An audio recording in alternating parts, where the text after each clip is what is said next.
Welcome to this DelfStack tutorial video. In today's tutorial, we will learn how to turn off profile views on TikTok. TikTok's profile view history feature lets you see who has viewed your profile, but it also means others can see when you have visited their profile. If you prefer more privacy, you can turn off this feature at any time. To disable profile view history, open the TikTok app and go to your profile.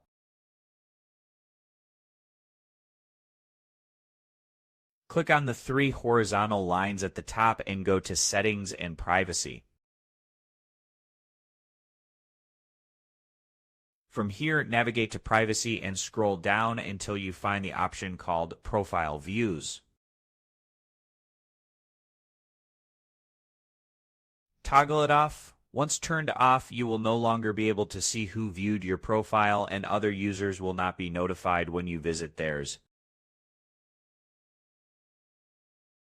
Keep in mind that this setting applies both ways and can be turned back on later if you change your mind.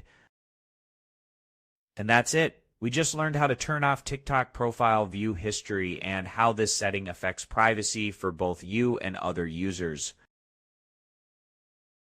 Thanks for watching, and don't forget to check out the next DelfStack tutorial videos.